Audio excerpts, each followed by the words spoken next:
Hey y'all, welcome to Cornbread and Roses. I'm your friendly neighborhood organizer, Austin, and I'm here tonight with Red Mike. Hello, comrades.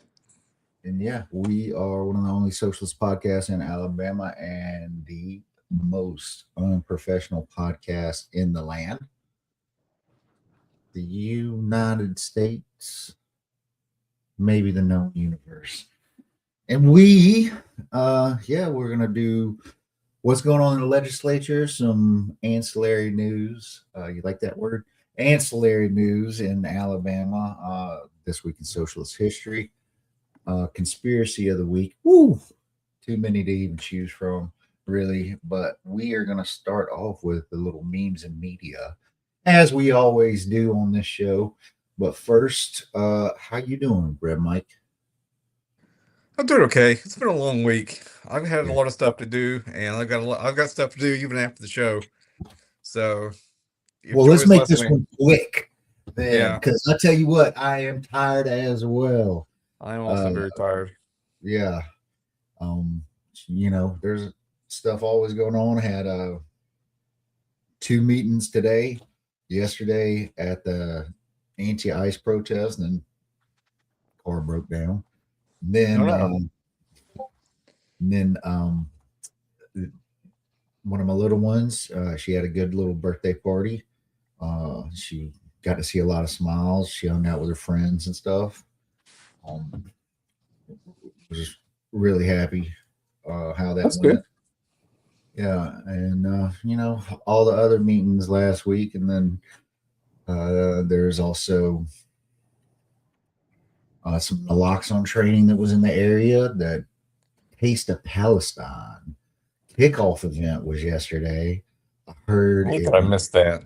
Yeah, so I was at the mall with the birthday party thing. But there was a lot of good photographs. And there was a lot of good work behind it. Shout out to everybody who did that. Working with the young Palestinians and of Huntsville and DSA folks. They had recipe cards, just all the food. Saw the pictures of the food, got me hungry. Jeremy DeVito, he was at the Ice Out event yesterday. I talked to him for a minute. He had his volunteer kickoff event yesterday. I was trying to go to that, but I couldn't make it. Um, you know, but yeah, like it is just one battle after another. Um, Yep.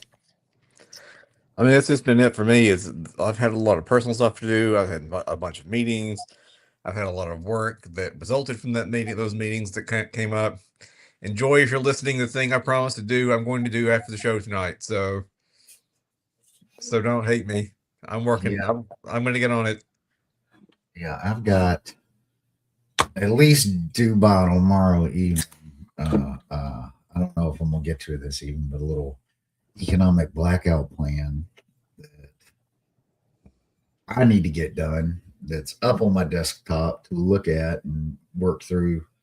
So, but I think I'm gonna be going to sleep after this. Be Yeah. Unfortunately, no rest for the wicked. ain't that the truth? But and with that, folks, we're gonna get to a few little memes and whatnot. Yeah. Oh, we got Joy. Oh, look, Joy's in the chat. Did you see that? I did not. Yeah. I already did some website editing, she says. Yes. But yeah, we got ICE agents. Stop calling us Nazis, or we're going to take you to one of our concentration camps. Uh huh. Uh huh. The poor dears. A new Melania movie is whatever the opposite of breaking records is in theaters. I think seven tickets got sold in London, um, all of London. But yeah, I hope it costs everybody a lot of money. Um, but she got 28 million out of that deal. So, What is that supposed to be? uh, uh,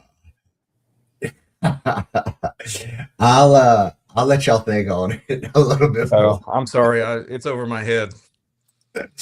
All right. When you inherited work ethics instead of generational wealth, we got a worn out ass Snow White there. Yeah. Hey, make your workplace better. Wait. Ugh. Let me try that again. Make your workplace work better. Go on strike. Yeah, that's good. That's good advice. Out in the tube somewhere. Some tube. What is that? I can't. Something done. Yeah, could be anywhere. Oh, whoa. We got extra Bulla, Uncle Warren in the chat. Asked a movie from Idiocracy was much better than that Melania. We got this dude. The Earth is a resort for like 500 rich people, and the rest of us are just the staff. Not much longer if we have our way. Yeah, we'll crush ice for our patients. The National Nurses United.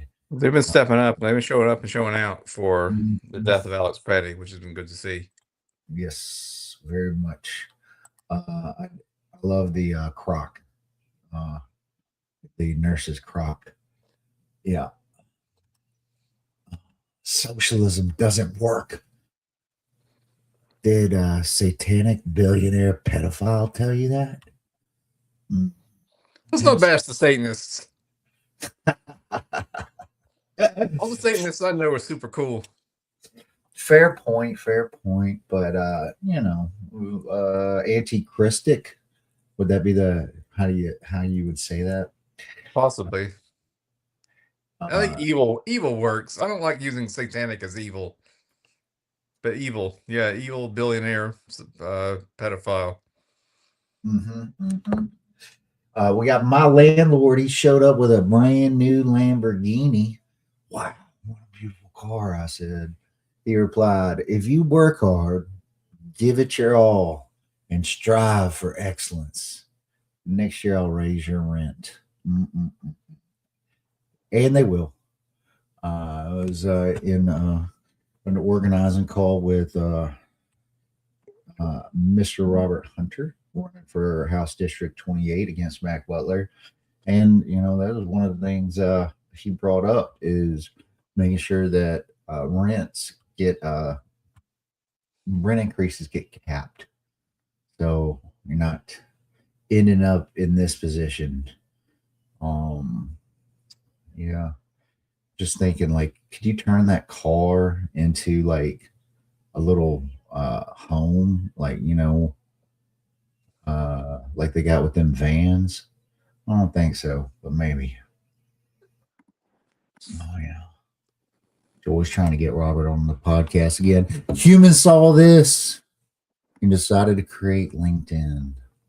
That is a gorgeous shot of. I know, right? It was beautiful. Mountains and valleys and trees and little mountain or what is it? Mountaintop lake. Yeah. Much better than distorted images of Melania. Yeah. And that is I think Mountaintop Lake is a magic card too. Oh, Epstein's Island. Yeah. Now starring Elon Musk. I never was there. Jeffrey, can I come? And then in the email chain, you got Epstein asking Ghislaine to go in and like push him off of coming to the island. That's what a loser this guy is. That he didn't even get to go to Epstein's Island. And Maxwell actually told him that they ended all the parties there just before he asked to come. Ooh, man. What time is it, folks? TIME, to organize. That's right. A union for all workers with the IWW.org. Check them out. Do they still have a Huntsville chapter? It is defunct currently. We actually have several DSA members that were a part of it and tried to keep driving it forward, but I think they officially went defunct a year ago, 2 years ago. But hey, they still out there though. Shout out Eugene Debs, that one of the founders, and of course they Yeah. have great graphics. Great graphics. We strongly condemn the actions of ICE, say the Democrats. Us U.S. citizens looking at this is worthless. Yeah. The two agents, and they're talking about training and body cams as though we don't already have plenty of video of cops and ICE agents brutalizing people and murdering them, and right. nothing ever happens as a result of the video. And it's not a matter of training either, because they released the names of the two ICE agents who were involved in killing Alex Petty, and they have both been on ICE for like either One, more than a decade or almost a decade. yeah, one from 2007, and I think we'll talk about ICE in one of these articles here. Uh, but yeah, 2000 Ross was 2007. That's fucking 20 years, ain't it? Close down. Almost 19. Yeah, doing my math, we'll round up to the nearest dollar. Yeah, isn't it funny how debt is forgivable when it's tied to a yacht, hedge funds, or failed businesses, but suddenly becomes a character flaw when it's tied to education, healthcare, or survival? That ain't that right, sister? Ain't that right? Yep, yep, yep, yep, yep. Yep, says Joy. And you know what? That brings us into what's next? Socialist history? Yeah, socialist history. Do you got anything for socialist history this week? Well, today is February the 1st in Greensboro, North Carolina. 4 African-American students sat down and ordered coffee at a lunch counter inside a Woolworth store. So it was the beginning of the Woolworths protests. They were refused service but didn't leave. Instead, they waited around all day, and then they came back the next day and the day after that. And protests spread to other southern states, resulting in the eventual arrest of over 1,600 persons for participating in Woolworth sit-ins. 1,600. Yep. And it just started with a couple folks. Just did they have like a lunch counter or something in They Woolworths? did, yes. Yeah, they had a lunch counter. That doesn't sound like a bad hang, to be honest. Hanging at the lunch counter in Woolworths, drinking coffee all day. Yeah, but Well, except they weren't given coffee. Yeah. Valid point. They had to bring their own. Drink water out the sink in the bathroom or something. They were also assaulted by police and by randos. Is that? I've seen. No, I think it's a diner, just a general diner. Like I saw like some black girls with like flour thrown all over them, sitting at a counter. Saw a picture of that. I don't know how long ago, but this is from the 60s or whatever. But like these were replicated all around the country. Oh yeah, no, that was at a Woolworths in Mississippi. Okay. In Jackson, Mississippi. I know the image you were talking about. So that was a Woolworths as well. Okay. Yeah. Tying the threads together. So that spread from North Carolina all across the South End. Joy says she can't believe how young we are. I routinely come into contact with people who are much younger than me who are doing organizing work, and I just feel so ancient and old. I turned 43 this year. I'm almost 50. I thought Joy was like my age when, come to find out she's not. But yeah, shout out to Cooperation Jackson out there.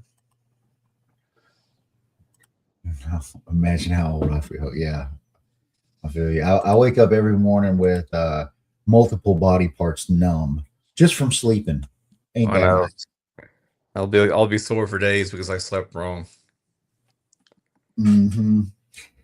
So also this week in socialist history, on the 26th, uh, the U.S. War Department, right, we had that. Now we got it again. Authorizes recruitment of black troops to Union Army in 1863. On the 27th, it was Holocaust Remembrance Day, and it's also the day where the Soviet Army liberates Auschwitz death camp from Krakow near Krakow in Poland in Wow. 1945. I've been watching finished a little 6-part documentary on the Nazis this past week. I've been comfort watching old World War II movies, or not old World War II movies, but World War II movies generally. Like, I think I watched Inglourious Bastards. Um, and I watched a few others. Yeah, Inglorious Bastards, a bit of like a alt history type ride, Yeah, it's alt history, but it's fun. It is but fun. yeah, Um, yeah. listening to World War II songs on YouTube, which I've had stuck in my head for days now. Hmm. A lot of good memes from that movie. Yeah, but a lot of parallels. Like I couldn't even count how many parallels between then and now, but I'm sure we could look at other fascist governments and uh, the Spanish, the Italian, all the several that the U.S. helped in South America, and you see the same playbook repeated over and over again. And hey, we get one live now, live and in our face. On the 28th in 1853, Jose Marte, Cuban revolutionary leader, was born. Um, let's see here. On the 29th of January, the first U.S. sit down strike at a rubber plant in Akron, Ohio, in 1936 started. That sounds nice. You just put your hands in your pockets, sit on down. Um, this one I fell into a little rabbit hole right before the show.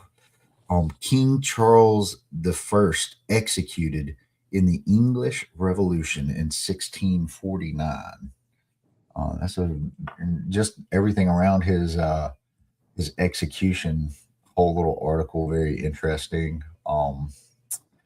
Like there was a cult that formed around him. There was everybody trying to figure out who the actual executioner was because they wore these like weird masks and wigs. And normally, when they beheaded when they beheaded somebody, they hold the head up and say, "Here's the head of a traitor," something along those lines. But the executioner didn't in this case, leading some to believe that it was a young, inexperienced executioner or somebody afraid their voice would be um, recognized. Um, there was like offers of like 30 pounds to 200 pounds for somebody to volunteer as the executioner.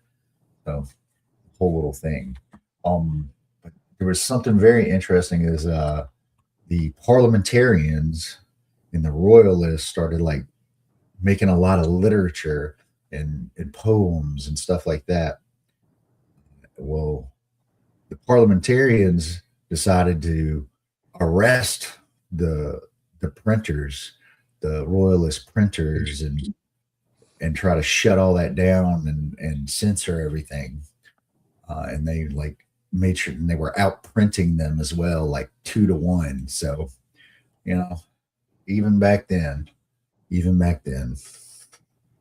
Um, on the 31st, Emma Tenayuca leads 12,000 workers, mostly Mexican American women, in the pecan sheller strike in San Antonio in 1938. My granny had me shelling pecans growing up and picking them up out the yard. Shelling peas and pecans. I used to have to do that too. Yeah. My dad, did you ever have to look for the rainbow pea? No. So I don't know where this comes from. My dad told us there was a rainbow pea, and if we found it, we'd get rich. So we shelled peas looking for the rainbow pea because it was supposed to be like a rare pea. Oh, that is So, the and my 5-year-old self believed it, and I must have shucked a million peas looking for that rainbow pea. Never did find it. man. I probably would have been in the same boat with you if I got told that. So don't feel too bad. I certainly wish I could use some of those tricks to get the dishes done. If you find the rainbow dish in the sink, it'll mean you're going to get some money. Oh, yeah. And let's see here on the first, my favorite poets, artists in general, Langston Hughes, African American leftist poet, born in 1901. And actually, like let me find a poem. I'm not going to read it all or whatnot, but there was a poem he had published in like 1936, and I think republished in 38 as part of a book. But tell me if this sounds familiar to you. Let America be America again. Yeah. And I'm just going to read the first little bit. Let America be America again. Let it be the dream it used to be. Let it be the pioneers on the plain, seeking a home where he himself is free. America never was America to me. Let America be the dream, the dreamer's dream. Let it be the great strong land of love, where never kings connive nor tyrants scheme, that any man be crushed by one above. It never was America to me. Oh, let my land be a land where liberty is crowned with no false patriotic wreath, but opportunity is real and life is free. Equality is in the air we breathe. There's never been equality for me, not freedom in this homeland of the free. So yeah, y'all check out that poem. It's quite a bit longer than that. But yeah, shout out Langston Hughes. If you're in the mood to read some poetry, I can't really think of many folks better than that, to be honest. Except for our listener Joy, who says in the comments she can't believe we're not her favorite. Or she's not our favorite poet. Well, you know what? You're definitely my favorite 80s, like pop punk, proto pop punk. Where'd my dad go? There it is. Go. Oh, you know what? Joy here, folks. She's actually, I remember she's read some poems that she's written at city council. But yeah, I remember when you busted the first time I heard you bust that out. I was like, oh snap, okay.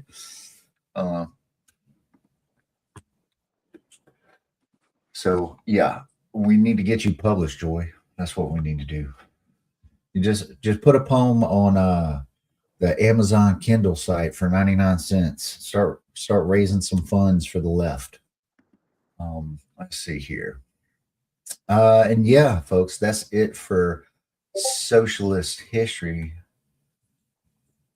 Sent me.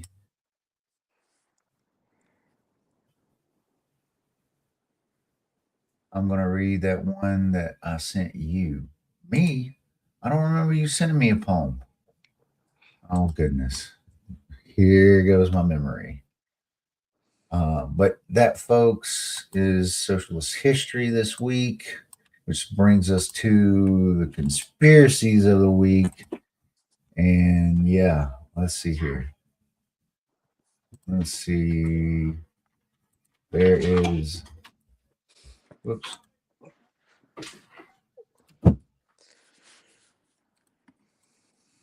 And of course, it's Epstein related. What is this over here?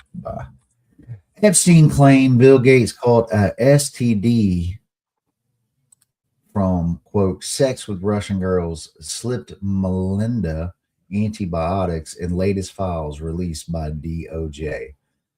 Have you seen what's going on with that? I haven't. I've been avoiding a little bit of the Epstein news just because it's too much for me to deal with. I guess I should pay attention. Like I'm not surprised that it turns out that the elites are a conspiracy of sex pests. And we've known about Bill Gates for some time. Like there was actually a rule at Microsoft that forbade him from being left alone with the interns because he was apparently pretty That creepy with gross. them. Yeah, just that gross. So like I read a couple of articles about Elon Musk and a couple other people like Andrew, who is now Andrew Mountbatten and not Prince Andrew. Yeah.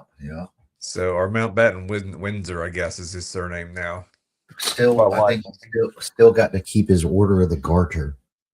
Well, we'll see what that's worth. But yeah, there's I can only read so much about the crimes of creepy old men before I'm just like ugh and just disgusted with humanity. Yeah, I mean, how much more do you need to know, really? Exactly. But yeah, more details. They released 3.5 million pages of documents last Friday or this Friday, and documents were popping up. And then a little bit later, they were disappearing as people found them. And so I didn't think they would. And they also said they retracted a lot of stuff. So there's a lot of like child abuse materials that he had.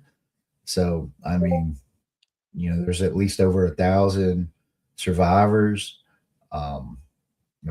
Probably more than that, even really. But yeah, this is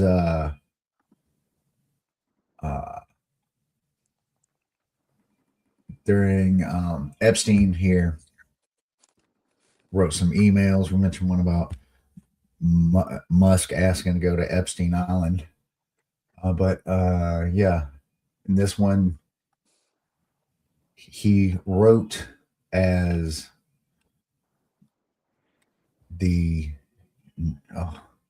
I'm doing a bad job here, folks. Here we go. Epstein appeared to be making the claims in a draft statement on behalf of Gates' longtime science advisor, Boris Nikolic, announcing his intent to leave the Bill and Melinda Gates Foundation.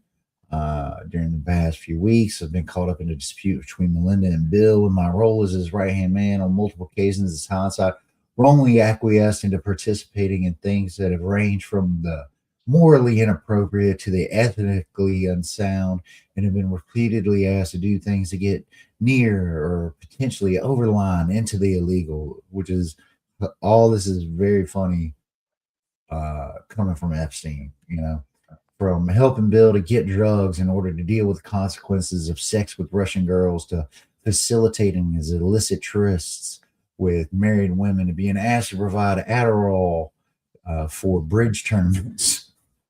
I feel I owe it to my friends and future colleagues to admit a moral failure, to ask for forgiveness, and to move on with my life. So, yeah, he accused Epstein, as Nikolic accused the billionaire of engineering a cover-up so that you can maintain the reputation that you worked so hard to achieve, and secretly slipping antibiotics to his then wife, Melinda French Gates. You implore me to please delete the emails regarding your STD, your request that I provide you antibiotics that you surreptitiously give to Melinda, and the description of your penis. The draft went on. I'm concerned that if Melinda decides, as you said, to file for public divorce, the damage done to the pledge program alone will result in billions of dollars of money no longer being used for social good, as I'm sure that some wives and husbands would feel free to retreat from their commitments. Yeah. So this was supposedly Epstein was going to expose this. There was a Russian bridge player, Mila Antonova, in 2017. Just all kinds of stuff. I mean, you know, tip of the iceberg with all this, and yeah, and we could just do this all damn day with these. Wealthy, powerful figures. Yeah. Yeah. It's very unfortunate. Well, unfortunate is not the right word. Yeah, but that is, and this article goes on, and you can find more out there. Basically, 3.5 million files. How many years is it going to take for folks uh, to go through all these? We'll be, I'll be probably what? I'll be well into my 50s, I'm going to guess, before it's all said and done. So, yeah. And that is the conspiracy of the week, which brings us to Herr Director. What are we doing with the news this week? Well, there's been a lot of movement in Alabama politics this week.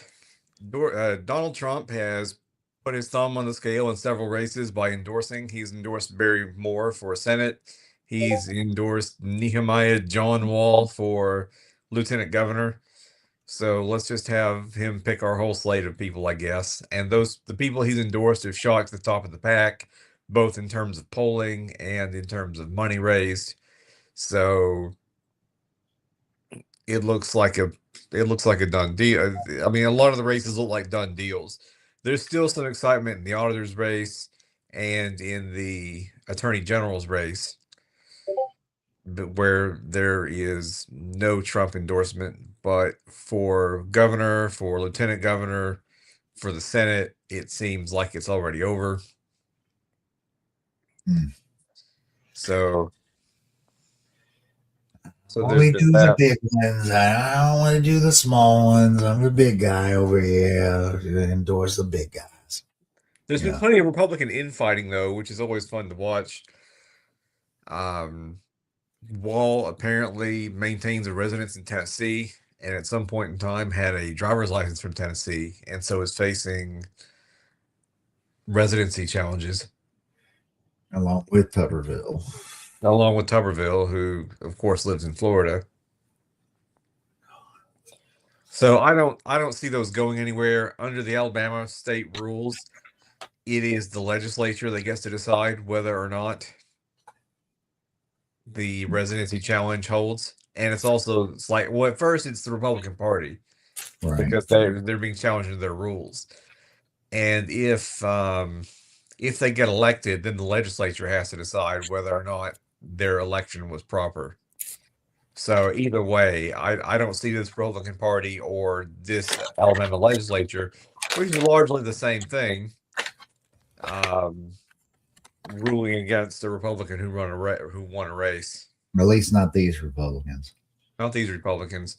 Yeah. I think, if it was like Tuberville versus Will Ainsworth, the legislature might overrule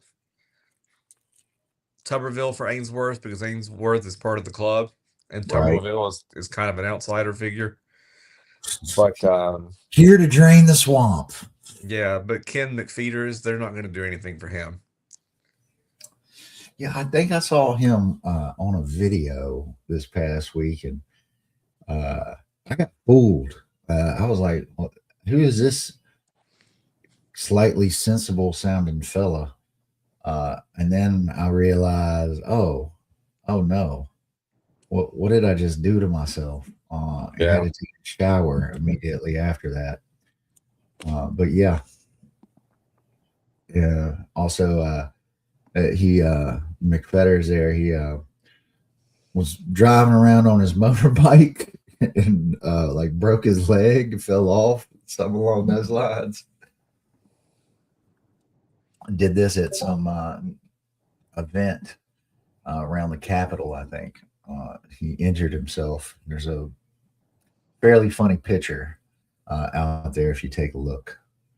But we also had the legislature in session. Let's see here. And had a few, city limits and pay increases and the general what have you that we see. Yeah, they capped the property tax for people over 65 in like 2 or 3 counties randomly, right? Yeah, because you can't do that at the local level. Mm-hmm. Because of our lack of home rule. So a lot of the stuff is boring. There are a few bills that I'm keeping an eye on that got passed. So well real quick, what the hell's an auto cyclist? But there's a bill to require auto cyclists, which I don't know how's that different than a motorcycle, but whatever, to require headgear and shoes. Do they mean bicycles? Like, what the hell is this? No, so an autocycle is a motorized bicycle, or it can also be a moped, or 3-wheeled cars are sometimes called autocycles. Okay, all right. Well, new vehicle unlocked. Yeah.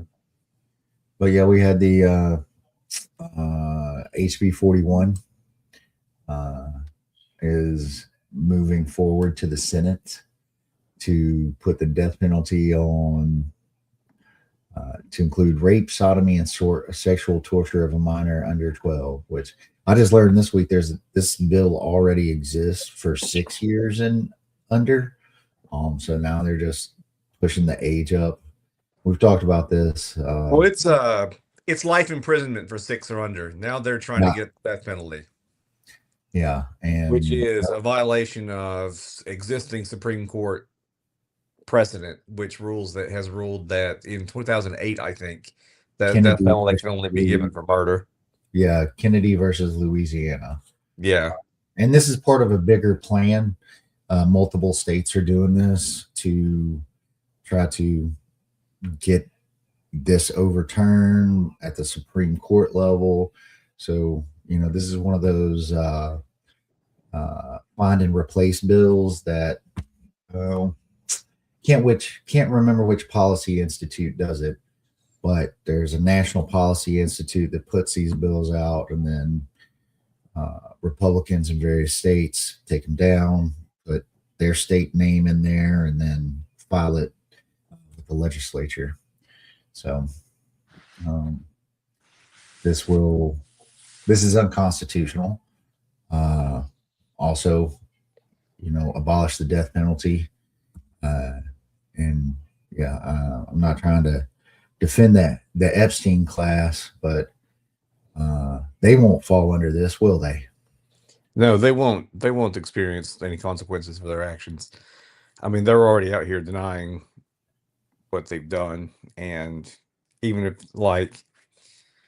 our system doesn't hold the rich and powerful accountable for anything, but there's some concern that if this bill is allowed to continue, if the Supreme Court determines that it's all right, which is a good bet in given this current Supreme Court, that it could be used to manipulate victims to say, hey, if you tell anybody, they'll kill me. People will be less likely to want to report on their parents and other people like that. And it may even incentivize, killing the victim. Like that's been I hesitate to talk about this kind of thing. Yeah. But we've talked about this several times on the show. So it's Hasn't changed. We got some other bills, but I'll say like as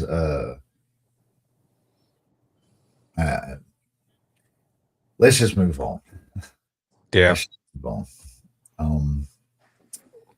Yeah, the driver's license thing. No, that's not the one.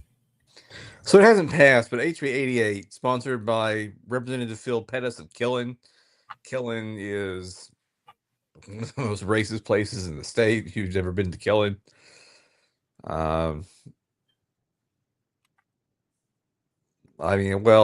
maybe I shouldn't say something like that because the whole state's pretty bad. But I had some very negative experiences in Killen.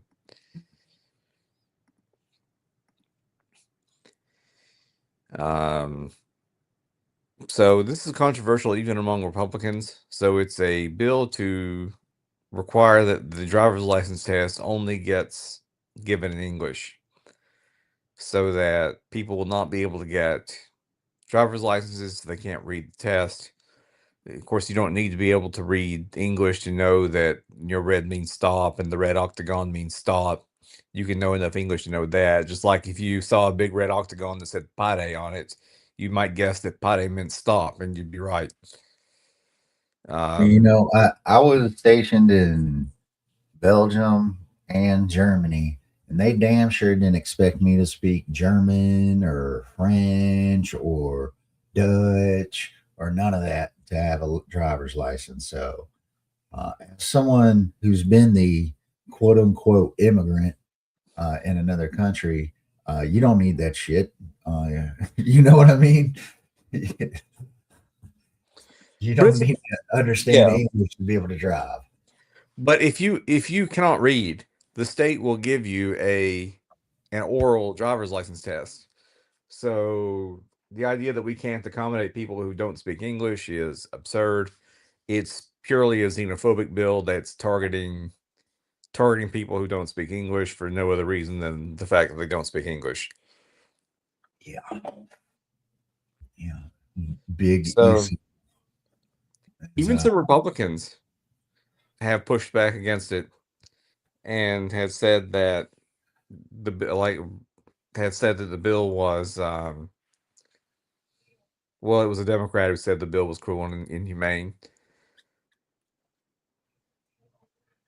But one Republican wants to modify the bill to allow test takers to use an electronic translation device. So even some Republicans are opposed to the bill, which is good. It's just one of these. It's trying to solve a problem that doesn't exist. It's targeting people who don't speak English for the very simple reason that they don't speak English. Yeah, and it's not based on any logic. Like they can't, like they're a danger to driving on the road because they don't know what the word stop is, which they probably do. No, they definitely fucking do. You know what I mean? Right. They use octagonal stop signs everywhere in the world. So yeah, everybody knows what the red octagon means. Everyone knows what the red light means. What's this arrow pointing to the right mean? What could that possibly mean? Ridiculous. They're hiding it behind public safety, but it does nothing to make the public safer. Yeah, and it just throws up and that's constantly their little thing. Oh, safety for the kids, safety for this, safety for that, and it's There's no evidence that not speaking English makes you a less dangerous or a more dangerous driver.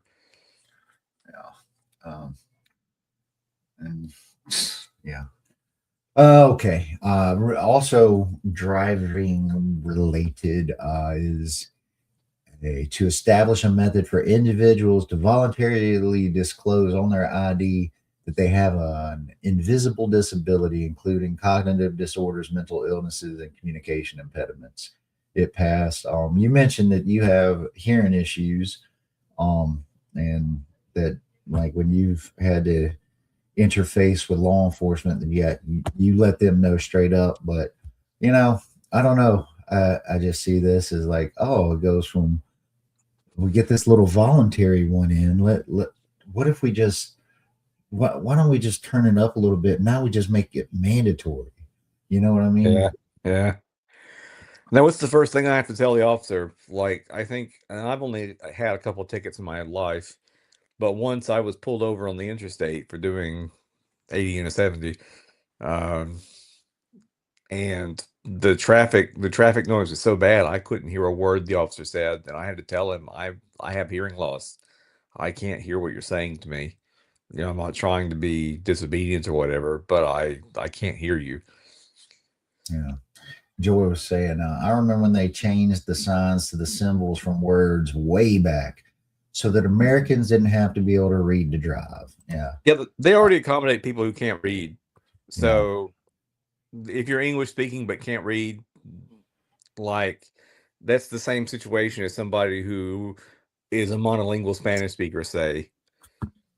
Like, there's no evidence to suggest that they're more dangerous drivers. They know what the signs mean. You probably at least know,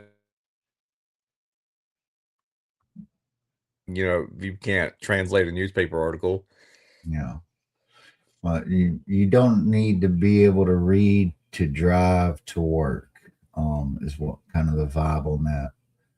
Um, Another death penalty related case right here. To prohibit judges from granting youthful offender status to individuals 16 or older who charged with murder or capital murder. Bill passed, moves to the Senate. I don't understand how this is not punishment before conviction. So you're saying that the seriousness of the crime they're charged with prohibits them from being recognized as a youthful offender. But if they're charged, they're not convicted yet. So you're treating them differently based on a charge and not on a conviction. I don't understand how this doesn't violate the plain text of the Constitution that says you can't punish somebody unless you've been convicted. Mm-hmm. But it's well, the cruelty is a point. You know, And we're supposed to recognize that 16-year-olds, are not fully developed in their cognition and in their maturity, and might make decisions that an adult might not have made, and to take that into account when we dispense punishment.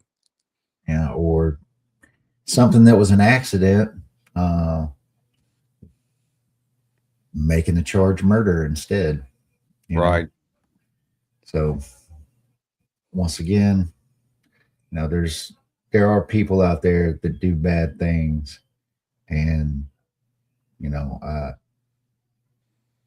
it's abhorrent, right? But I do not believe that the state should have a death penalty. Full stop. Full stop. You can argue with me all about it all you want. Uh, I think I don't think it's correct. But we also got some boards, and this one being established, but also here this little mandatory, well, not mandatory, mandatory volunteer, but designate a school day to give the ASVAB, the Armed Services Vocational Aptitude Battery Test for students that want to take it. It passed the Senate onto the House. I thought they already did this because I remember having to do this in school. So I don't know. Yeah. We had anything else? Some other ones that are kind of funny, like Alabama Department of Corrections, a check for outstanding warrants when an inmate is up for parole. You'd think that would have already be part of the process. This one's funny here. Would allow people that use their cards for rideshare service to enter an agreement with another rideshare driver, known as peer-to-peer car sharing. Woo! That's where we're at, folks. You don't even you can go half in on a car, I guess, which sure. But peer-to-peer car sharing. This almost sounds like mutual aid, don't it? Yeah, it kind of does. um, but any other ones that piqued your So, curiosity? so they're not part of this article because they haven't been passed yet. But I'll start with the bad one and then move into a couple of better ones. So, Alabama bill seeks to limit SNAP purchases of unhealthy foods. So, this is the bill I'm keeping an eye on. House Bill 31, currently under consideration, proposes that the state's Department of Human Resources request federal permission to restrict certain food purchases using SNAP benefits. So, the bill would define what soda, energy drinks, candy, and prepared desserts are and eliminate them from the list of eligible SNAP foods. I think I don't know. This is just another bill to punish people who were relying on state or relying on benefits. God forbid they should have a treat. I mean, hey, if you what about uh let's take away coffee on there, or just what about bags of sugar? You shouldn't be Right. a bag of sugar. Oh, and carbohydrates on that new little food reverse funnel system they have. Carbohydrates are bad, so let's get rid of flour so nobody can bake bread. What else can we get rid of? Ridiculous. And yeah, This seems ridiculous to me. let them eat cake. How about Yeah. that? Yeah, let them eat cake. So they discussed it on Wednesday, the 26th. I don't know the current status of it, but it would take if it's passed, it takes effect on October the 1st.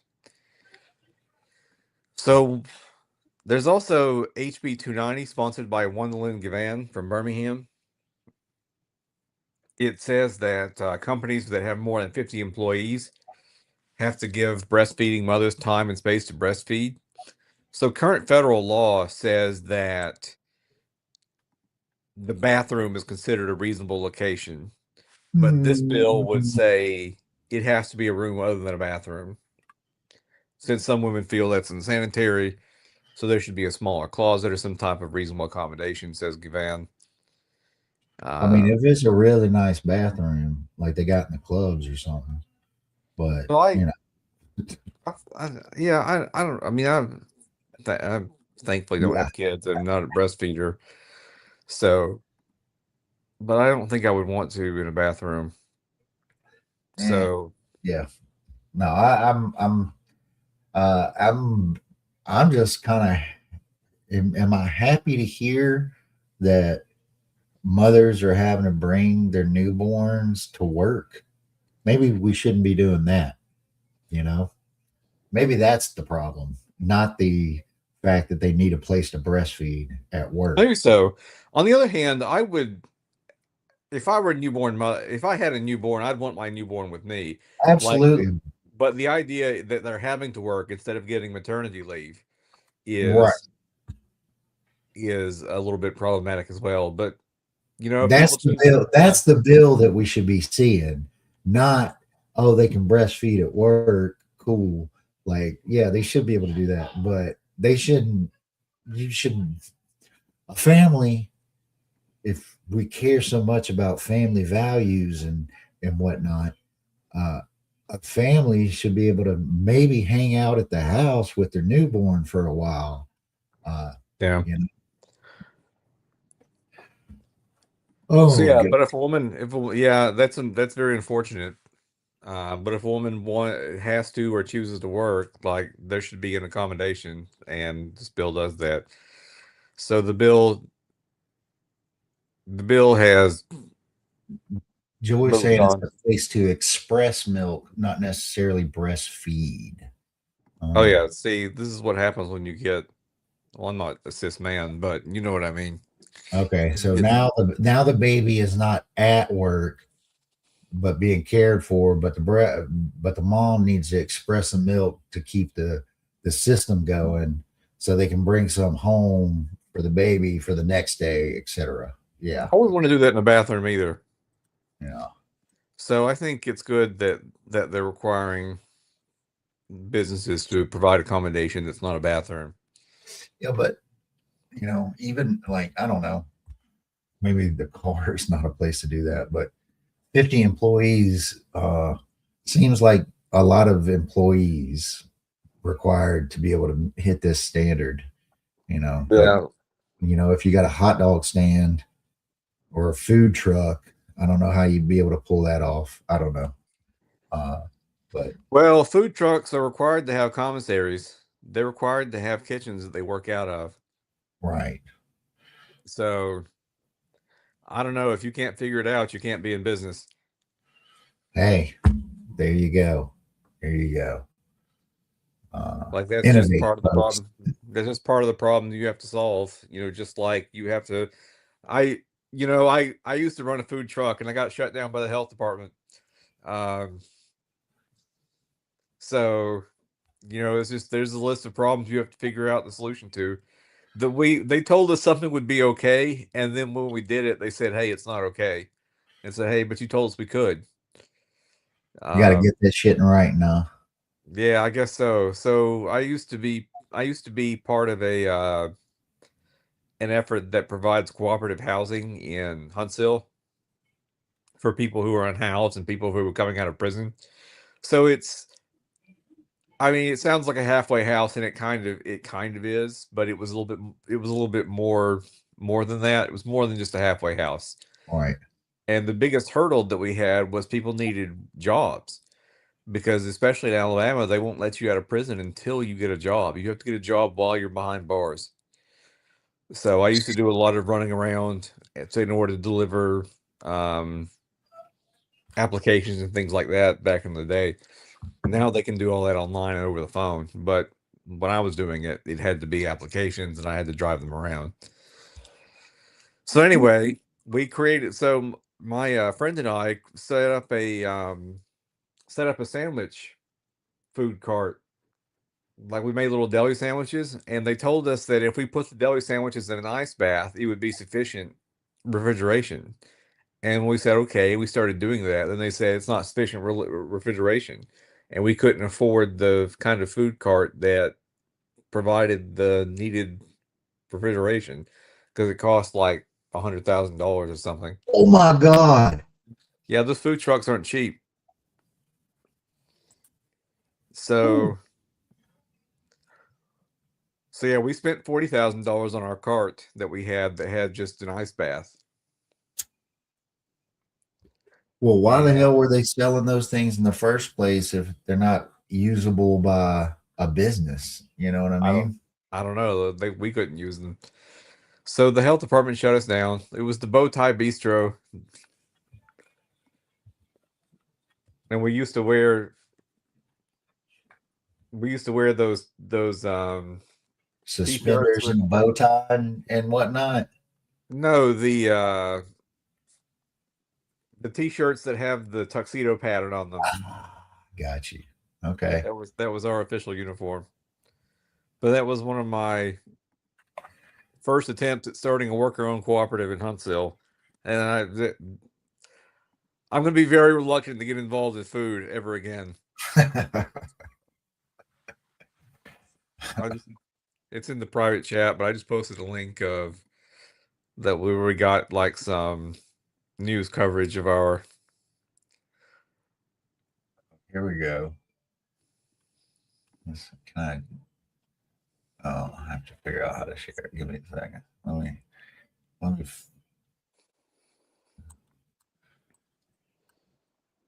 A little. You done every time we get on this show. Just about every time there's a new little story you got. I've been trying to move the needle for a long time, There we go. We but got. this is our attempt that started way back in 2012 when I was a tender youth. Some friends of mine and I created this worker-owned sandwich shop. Oh, look, the writer's like artsy over here. A shaded Yep. stretch of East Side Square, downtown Huntsville. Seems like an unlikely place for some Frank Sinatra and a basil pesto turkey sandwich. But here in front of At Elbert Parsons Law Library under a clump of trees is a food cart that offers sub sandwiches in Sinatra cooing strangers in the night. This is almost I think you should leave sketch. Yep. Awesome. We'll have to. But yeah, this is a good little article. Look at all this. Yep. Robert. Yeah. I'm not mentioned in this article, unfortunately, but Eric is the guy that I helped start the company. We did something else too called Reliable Labor that provided cleaning and other odd jobs, so like we could put people to work right away. We had contracts with the HHA and other places, but we ran a, I don't know. Maybe I shouldn't tell you about all my business failures since we're talking about starting cooperatives together. I wasn't as involved in Reliable Labor. I did a lot of cleaning. That's mostly what I did. Yeah, and we'll have our cafe, coffee shop, free store, laundromat. Yeah, we'll get it figured out. Military surplus, fire, a little bit of everything. Firing range, drone training center. What else can we add to that? The Swiss Army knife of stores. It would be like Walmart, but way better. Way better. So yeah, I personally have sold a sandwich to Tommy Battle. Oh. So that was one of our attempts, and then the health department shut us down because they decided their ice baths weren't good enough. But yeah, that was always the big problem with the people in the house, was getting them jobs. So we were like, well, let's create our own worker-owned cooperatives. No, that's wonderful. Like, honestly, why not try to do programs inside those facilities to create things like that? You know what I mean? Like, oh yeah. You know, like I always love seeing people get out of prison. So like that would have, like, if I had like a business and $1 billion, that would be my thing, is like, oh yeah, I will find something for you to do.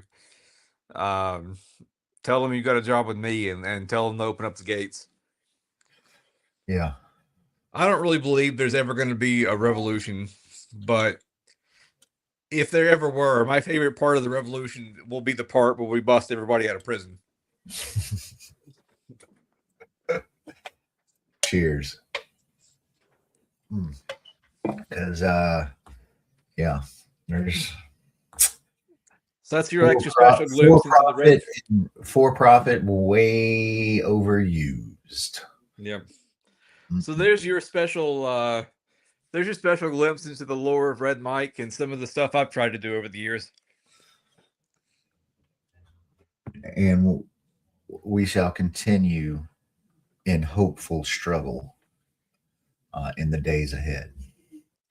We also, let's see here, saw a few things. You dropped some other stuff here, Director, in the chat. We have Alabama Congresswoman pushes to defund ICE. Is that the same thing as abolishing ICE? I don't know. Not quite. Doesn't sound like it. Impeach Nome. Minneapolis today, could be Birmingham tomorrow. She has taken a stronger stand than the average Democrat, and so in the spirit of giving props where they're due. And this here is a meme-worthy picture. It really is. That is definitely a meme-worthy picture. But yeah, Terry Sewell, Democrat out of Selma, is urging Senate Democrats to hold the line and oppose legislation funding DHS, by extension ICE, Immigration and Customs Enforcement. Thursday, all Senate Democrats opposed a procedural vote for a 6-bill appropriations package, citing the specific legislation funding DHS and lack of significant reforms to the agency. Yeah. And she says here, if we in Congress fail to act in this moment, we become complicit in this madness. There's some other complicit to see we could talk about, Miss Sewell. Oh no, don't do that. Don't go there. We should not approve another penny for ICE until guardrails are in place to rein in their out of control conduct. Senate Democrats must continue to hold the line and oppose the funding. The funding would make it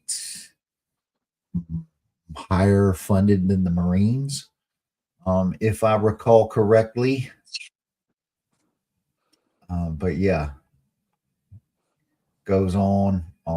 Want to impeach Kristi Noem, which really, like, according to Miss Noem, who's taken all direction from Stephen Miller and the president, maybe goes a step higher. I know, like, Stephen Miller can't be impeached, right? Because he's in his little deputy director of policy or whatever his position is over there.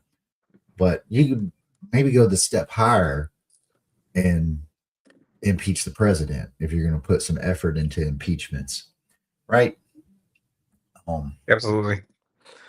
So the article goes on to specify they asked her if she was in favor of abolishing ICE, and she gave like a typical politician answer. So her response was, where is it? Oh, where's the? I just had it pulled up. I'm sorry. That's all right. That's all right. Hey. Her office is, yeah, we're the most unprofessional podcast. There we go. There we go. So her office responded with the following statement: "This is a dire moment that calls for immediate and achievable solutions." So I take that. I hear that whenever people who are to the right of me start talking about what's achievable, they mean no. What I'm proposing is silly. So right now we should be continuing to use our leverage to pressure Republicans who control every level of government to rein in ICE's out of control conduct and put in place guardrails against the terror and cruelty being visited upon our communities. So that sounds like a no. She doesn't support the abolition of ICE to me. Defund is not bad though. Yeah, if we abolish ICE, I mean, what's next? Abolishing the police? What? Know, well, right? that's just wild. But hey, we'll take what we can get for now. But I don't expect much. I do not expect much. As you see right here, Senate Minority Leader Chuck Schumer has said that Democrats will fund the 5 other bills if the DHS legislation is removed and handled separately. Yeah, and they're talking about more training. They have a training program, folks. Body cams, no masks. They could just do no masks. Like, they could just already have body cams. Like, this is just, window dressing. All these things that they're calling for, they could already do. They could already do. Yeah. And, right. It's just a matter of lacking the courage and the commitment. We'll see what Holman does. Is in charge of yeah. Well, apparently, if you want Homan to do anything, you have to get a Cava bag and put $50,000 in it and give it to him. How is he not fielding questions about that everywhere that he goes? My man got busted catching bribes or taking bribes from the FBI. And what a small bribe. Like, I know, right? $50K, yeah. How cheap are you, sir? Yeah. Like, have a little self-respect. $1 million.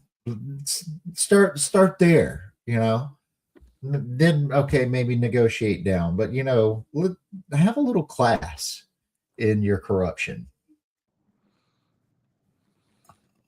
But yeah, we got some other stuff going on. What do we got?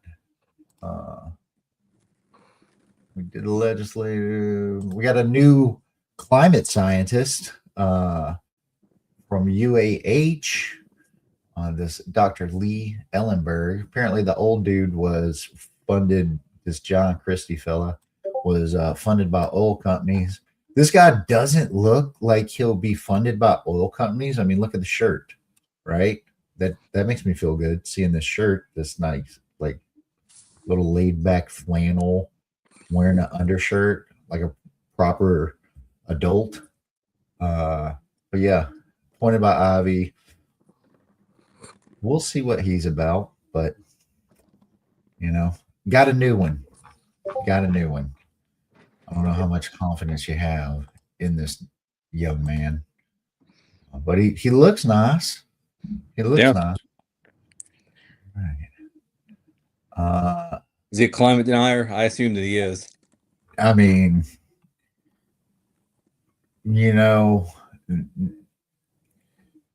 doesn't say any of that in here, but you gotta wonder. You gotta wonder. Okay, from this article I'm reading, he disputes the idea that he's a climate change denier, but he argues that reducing carbon emissions would have little impact on climate change. Okay, buddy. There it is. So he disputes the idea, just like all these racists dispute the idea that they're racists. So yeah, he's I take it all back. I take it all back, Mr. Dr. Lee Ellenberg. Yeah, he looks so chill too. The chillest climate denier. There you go. There you go. There were a couple articles. I got IP blocked by the archive .web, internet archive, where I try to, read some of these articles. There was one on school choice, how they lie that it helps low income students. And there was this Doug Jones one. You want to hit either of those? Yeah, just very briefly. There's been a lot of John Wall was whining because people were criticizing that school choice for the wealthy.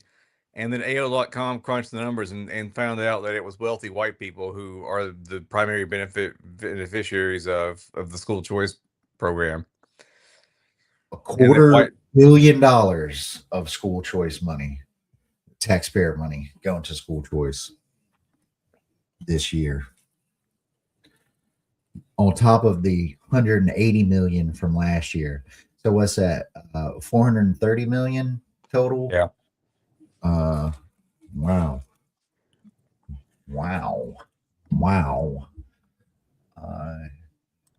So Doug Jones also, there's an article about Doug Jones complaining about straight ticket voting. He calls it a rigged system. I feel that's a little too strong. Like, obviously the straight ticket voting plays to the advantage of Republicans in Alabama, but it would play to the advantages of Democrats in, say, California. So, like, I don't think it's the. Well, isn't that a state by? I thought that was a state by state choice. There are only 5 states, including Alabama. I think there's like 6 states total, so 5 besides Alabama that allow straight party voting. I think it's South Carolina, Oklahoma, Kentucky, Indiana, Michigan, and Alabama. Well, we're so dumb, and lazy, filling out all them bubbles. We can't be doing all that. Just all we need is the one. That's it. So the last time I voted, there were only 2 Democrats on the ballot, and the rest of the ballot was Republicans running unopposed.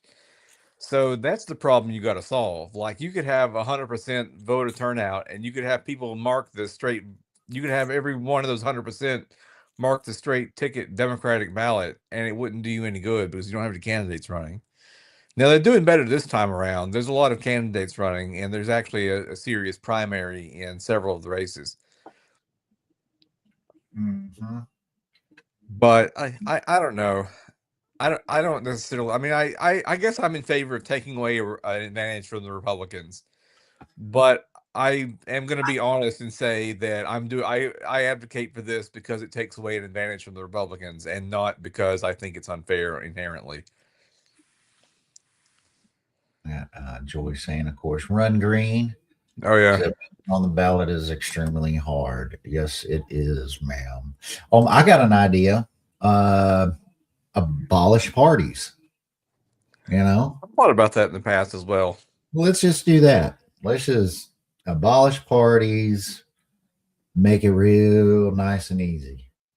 You know, that would work for me.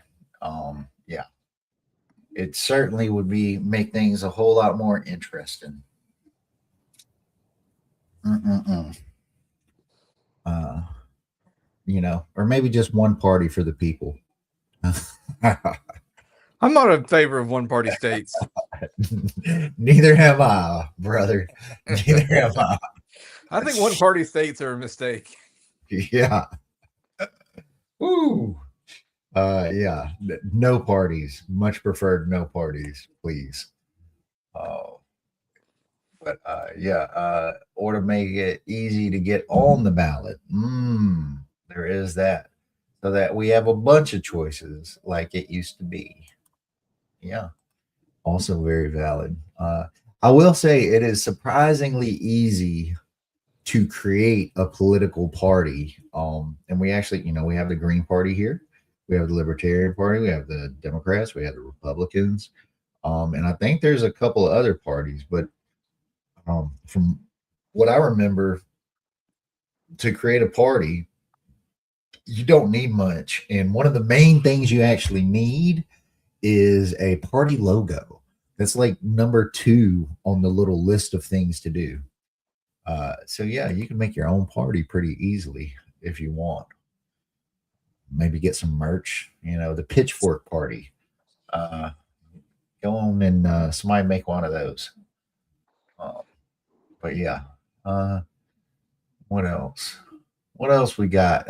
He say anything else interesting? Looked like a fairly long. Oh wait, I could read this one. Whoops. Yeah, my bad. I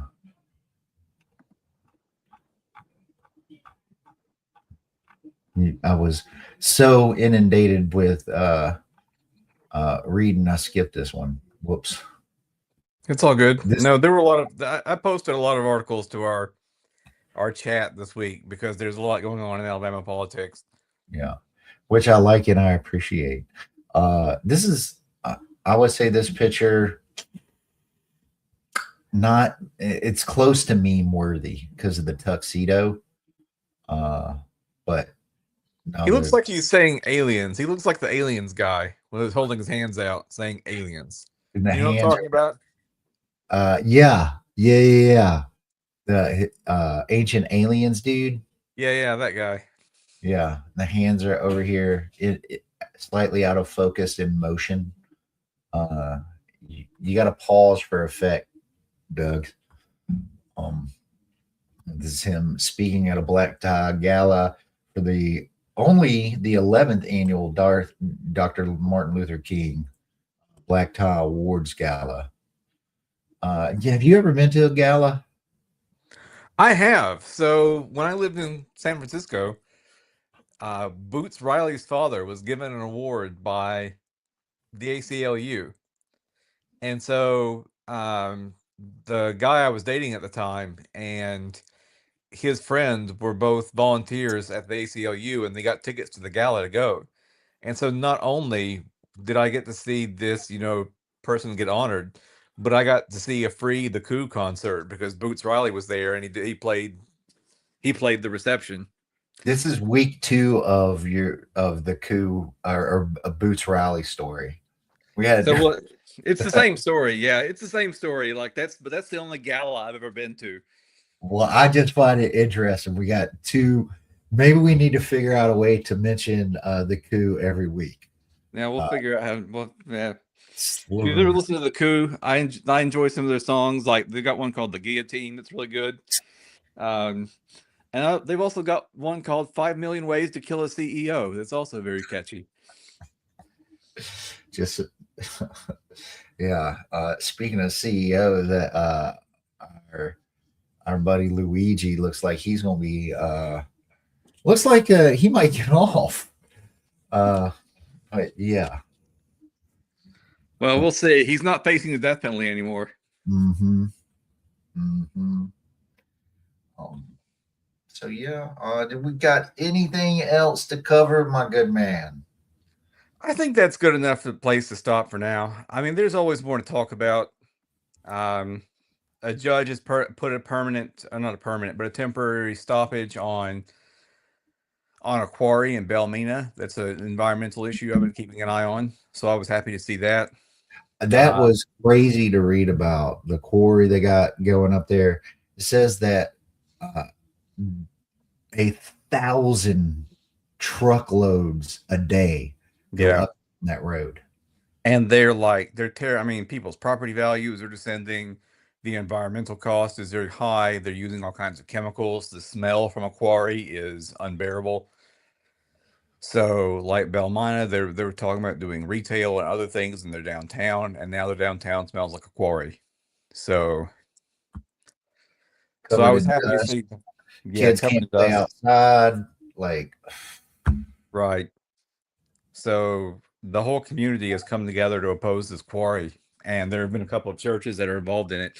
I know some people who are involved in that effort, which is why I pay attention to it.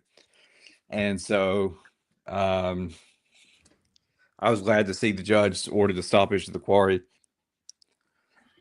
Medical cannabis, there's been some movement on that. You know, they're going to make it legal, not for recreational use, but for certain illnesses, treatment for certain illnesses. And so dispensaries are going to be coming to Alabama cities near you, including Coleman. Lottery and gambling might be coming up on the next ballot to vote for. And if you ever wondered how much money we spend on prisons, if you add up, so we're going to spend $868 million for the prisons in 2027 for that fiscal year. And if you add up Medicaid and corrections, that's half the general budget of the state of Alabama. So you're looking at at least a quarter of the budget is prisons in the state of Alabama. We blow a hole in the budget every year in order to lock people up, and the conditions are terrible. A lot of people are in prison who shouldn't be there, including people who are there for nonviolent drug offenses and nonviolent offenses generally. And yeah, and that prison budget has almost doubled since 2021. Yes. Yeah. So imagine what we could do with $800 million besides incarcerate people in horrible conditions.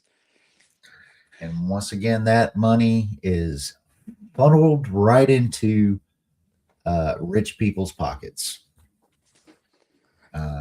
On top of it'll probably be around another 2.5 billion of taxpayer money after those 2 new prisons are built. That'll be funneled out of our system. Yeah. They're talking about, too many, the prisons are overcrowded because, well, maybe folks are over policed and people don't get out on parole except at a 17% clip. Yeah. Well, there's been some motion on that too. Lee Gwathney, or however you say her name, she's out, and a new person has been put in charge of the board of paroles. So hopefully we'll see an increase in the number of people who get paroles. And that was something else that happened this week, is that the new person took his place. So I forget his name. Yeah, he was in charge of a couple lockups around, and I think I saw that he been on on a hospital advisory board, which I found kind of interesting. But yeah, he's also been in government for over 30 years now, which You know, maybe retire. I know, right? So yeah, and that's all that I had. I think that's a good stopping place for news. Yes, sir. So yeah, what do we got coming up this week? I don't think city council is this week. There might be a county board meetings at which they do at like 3 o'clock on Wednesdays or some ridiculous time where nobody can go. There's some one-on-ones. Councilwoman Watkins and Robinson are both having a little 1 hour sessions. I think Watkins is having 2 this month. Not this week, says Joy. Not this week.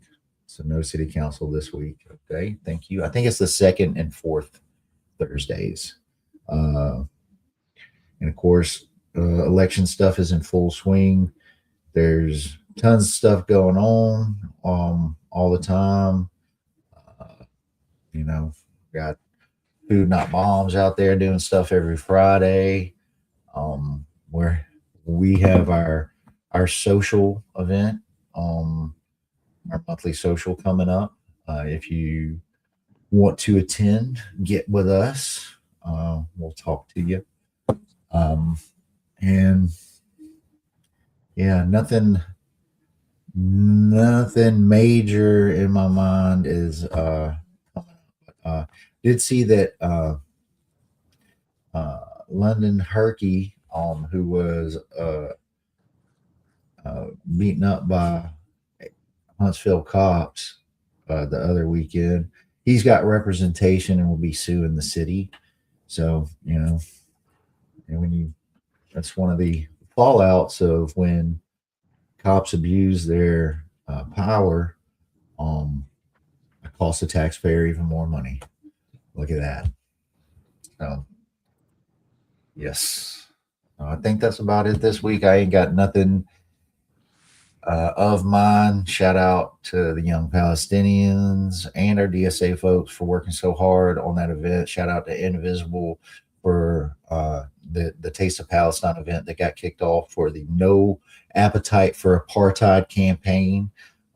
Look that up.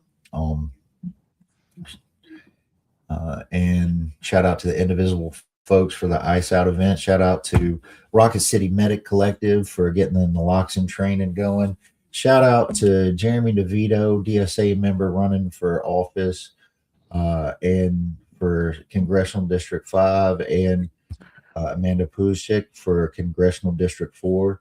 But check out in the comments, or not the comments, what they call the description, the officially North Alabama endorsed Robert Hunter running for office out against Mac Butler.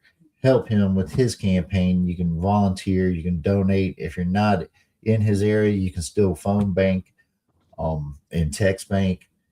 And also check out the working class policy survey down there. We got spread that as best you can. Text it to your peoples out there. Yeah. Here we go. Thank you, Joy. Empowering Women Causes as meeting Energy Alabama Monday, February 2nd, 6 to 7:30. Thank you. I'm so glad at the library. So glad. Yeah, they're doing little collabs. People linking up. Oh, we do have the Spokes Council this week as well. Can't wait for that. I've got a little, like I said earlier, I got a little piece to do. And yeah, it's full throttle, ain't it, brother? Oh yeah, there's always plenty of work to be done. That's right. Show is. So yeah. Thank you everybody for hanging out with us. We know your time is limited and valuable. So when you spend it with us, we really, really appreciate it. Like, comment, share, subscribe. do all that stuff. Make clips. How about that? We don't have an editor. I don't know how to edit. I don't know what I'm doing over here.